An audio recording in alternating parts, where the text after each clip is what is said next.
Breaking news చూస్తున్నారు. విజయ్ ప్రభుత్వంపై స్టాలిన్ సంచలన వ్యాఖ్యలు చేశారు. టీవీకే ప్రభుత్వం ఎప్పుడైనా కూలిపోవచ్చంటూ సంచలన వ్యాఖ్యలు చేశారు. ఆయన ముందస్తు ఎన్నికలకు సిద్ధం కావాలని స్టాలిన్ క్యాడర్కి పిలుపునిచ్చారు. ముందస్తు ఎన్నికల్లో డీఎంకే ఖచ్చితంగా విజయం సాధిస్తుందంటూ ధైర్యాన్ని నమ్మకాన్ని వెలుబుచ్చారు స్టాలిన్.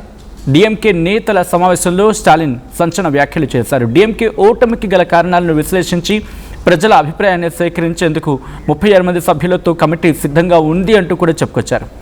ఇంట్రెస్టింగ్ డెవలప్మెంట్ ఏంటంటే డీఎంకే ఆ మాట అనడానికి కారణం ఒక్కసారి ఇక్కడ కాస్త అనలైజ్ చేసే ప్రయత్నం చేస్తాయి. ఎందుకంటే ఇక్కడ ఒక నిగూఢమైన వ్యాఖ్యలు అంటూ ఉంటాం కదా, లేకపోతే అంతర్లీనంగా. గత కొద్ది రోజుల క్రితం ఎంకే స్టాలిన్ ఒక మాట అన్నారు, ఈ ప్రభుత్వానికి 6 నెలల సమయం ఇస్తామని చెప్పి. ఇక్కడ 2 రకాలుగా అర్థం చేసుకోవచ్చు. ఎందుకంటే ఒకసారి విశ్వాస పరీక్ష నెగ్గిన తర్వాత 6 నెలల సమయం ఉంటుంది. ఈ మధ్యలో మళ్ళీ వెళ్తానంటే చేయలేక. Correct me if I'm wrong. దాంతోపాటు ఇంతవరకు ఎందుకంటే మీకు కరెక్ట్గా చూస్తే విజయ్ గవర్నమెంట్ ఫామ్ అయ్యే ముందు స్టాలిన్ అలాగే అంటే డిఎంకేతో పాటు ఏఐడిఎంకే రెండూ కలిసి ప్రభుత్వాన్ని ఫామ్ చేయొచ్చు అన్నప్పుడు ఒక్క రకంగా పెద్ద ఎత్తున నిరసన వినిపించింది. లేకపోతే యాక్సెప్టెన్సీ కనిపించలేదు. ఎలా ఆహ్వానిస్తారు ప్రజలు? ఇన్నాళ్ళు డిఎంకే లేకపోతే ఏఐడిఎంకే. ఇటు వీళ్ళిద్దరితో విసిగిపోయి కదా టీవీకేకి మద్దతు ఇచ్చింది, లేక టీవీకేకి వైపు మళ్ళింది. అఫ్కోర్స్ పూర్తిస్థాయి మెజారిటీ ఇవ్వకపోయి ఉండొచ్చు. అయితే ఈ 107 అంటే 108 అయినప్పటికీ విజయ్ ఒక స్థానంలో రిజైన్ చేయాలి కాబట్టి తిరుచికి 107. అయితే ఇక్కడ ఇంకొక మాట ఉంది. మీరు గమనిస్తే తిరుచి సీట్ నుంచి డిఎంకే తరపున ఎంకే స్టాలిన్ పోటీ చేయొచ్చు అనేది గట్టిగా వినిపిస్తున్నమాట. ఎందుకంటే అక్కడ బై ఎలక్షన్ కన్ఫామ్గా రావాలి, వస్తుంది కూడా. ఈ 6 నెలల్లో ఎప్పుడైనా రావచ్చు. కాబట్టి ఎంకే స్టాలిన్ అక్కడ గెలిచారనుకుందాం. ఆయన అసెంబ్లీలో ప్రతిపక్ష నేత అవుతారు.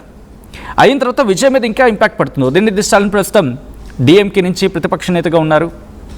లీడర్ ఆఫ్ ద అపోజిషన్కి సంబంధించి మాట్లాడుకున్న సందర్భంలో వేరే పరిస్థితి ఉంటే డిఎంకే పార్టీకి సంబంధించి శాసనసభ పక్ష నేతగా ఎల్ఓపి అంటారు కదా.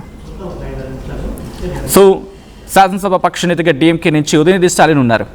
సో తిరుచి నుంచి స్టాలిన్ గెలిచారనుకోండి, ఇంకా వాళ్ళలో ఇంకా బూస్టప్ ఇస్తుంది. ఇంకా బూస్టింగ్ ఇచ్చిన తర్వాత అప్పుడు ఇంకొక అడుగు ముందు పడే అవకాశం ఉంటుంది. ఎందుకంటే రిమెంబర్ వీళ్ళు ఇక్కడ నిల్చుండిపోయింది కేవలం 47 మాత్రమే. 47 చోట్ల ఐ జస్ట్ టెల్ యూ ఎంత. ఎందుకంటే వాళ్ళు 47 దగ్గర మాత్రమే ఆగిపోయారు. ఒకవేళ గెలిచారనుకుందాం 48 అవుతుంది. అండ్ అక్కడి నుంచి కమ్యూనిస్టులు ఇంకా వాళ్ళతోనే ఉన్నారు. ఎందుకంటే TVK 108, DMK 59, AIADMK 47. So 59, sorry I'm correcting my self, 59 స్థానాలు వాళ్ళు గెలుచున్నారు. 59 స్థానాల్లో విజయం సాధించి ఉంది డిఎంకే.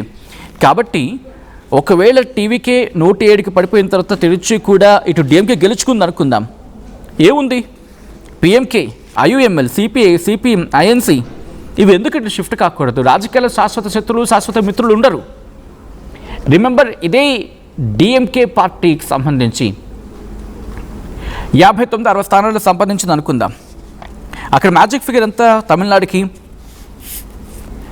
దాదాపుగా 224 స్థానాలు.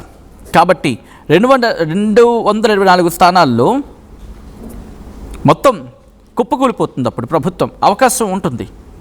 ఎందుకంటే 108 స్థానాలు మాత్రమే ఇక్కడ విజయ్ సాధించుకున్నాడు. సో టోటల్గా అర్థమైపోతుంది మ్యాజిక్ ఫిగర్ని చేరుకోవడానికి ఎన్ని తంటాలు పడ్డాడో అర్థం చేసుకోవచ్చు. కాబట్టి ఆ మ్యాజిక్ ఫిగర్ని అందుకోవడానికి కష్టం. డిఎంకేకి ఛాన్సెస్ ఉంటాయి. ఎందుకంటే 224 సీట్లకు సంబంధించి. బట్ దాని గురించి డీటెయిల్గా మాట్లాడుకోవచ్చు. ఇక్కడ ఏం జరుగుతుంది? ఏఐడిఎంకేలో అసంతృప్తి నేతలు ఉన్నారు. వాళ్ళు టీవీకేతో వెళ్ళారు, లేకపోతే సమర్థిస్తున్నారు అనేది వినిపిస్తున్న మాట కదా. సో అటువంటి సందర్భంలో అప్పుడు ఏం జరుగుతుంది? టీవీకేకి సంబంధించి కొంతమంది ఇటు మళ్ళీ వచ్చారనుకుందాం. 118 మొత్తం 234 స్థానాలకు సంబంధించి అక్కడ మాట్లాడుకుంటే, సో 234కి ఎన్ని కావాలి వాళ్ళకి? దాదాపుగా 118 కావాలి. సో కరెక్ట్ బార్డర్లో 120 మహా అయితే ఇంకొంచెం మాత్రమే వాళ్ళు రీచ్ అయ్యారు అక్కడ. సో ఇప్పుడు డిఎంకే ఎందుకు ఈ మాట అంటోంది? 6 నెలల సమయం ఇచ్చిన సందర్భం ఉంది. దాంతోపాటు ఇంకొన్ని అంశాలు కూడా. తమిళనాడు ముఖ్యమంత్రి తమిళ వెట్రి కழகம் అధినేత Joseph Vijay liberation tiger of Tamil Eelam Velupillai Prabhakar వర్ధంతి సందర్భంగా ఆయనకి నివాళులు అర్పించడం రాజకీయ ప్రకంపనలు సృష్టిస్తుంది. అక్కడ 2009లో శ్రీలంక సైన్యం చేతిలో ప్రభాకరన్ హతమైన ములువైక్కల్ విషాదాన్ని స్మరిస్తూ తమిళుల హక్కుల కోసం తన గళాన్ని వినిపించడం జరిగింది. ములువైక్కల్ జ్ఞాపకాలతో భావోద్వేగ సందేశం ఇచ్చిన పరిస్థితి తమిళనాడు రాజకీయాల్లో ప్రకంపనలు సృష్టిస్తూ ఉంది ప్రస్తుతం ముఖ్యమంత్రి విజయ్ నిర్ణయం. అయితే తమిళనాడు ముఖ్యమంత్రి తమిళగ వెట్టుకలగ అధినేత విజయ్ తీసుకున్న ఈ నిర్ణయం ప్రస్తుతం అక్కడ అనేక పరిణామాలకు దారి తీస్తూ ఉంది.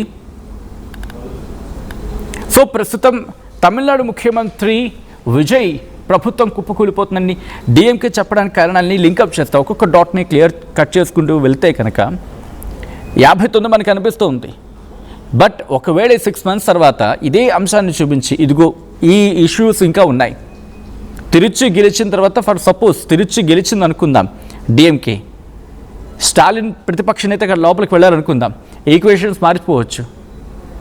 ఎందుకంటే పూర్తిగా మద్దతు ఉండే అవకాశం ఉండదు కదా తర్వాత మళ్ళీని.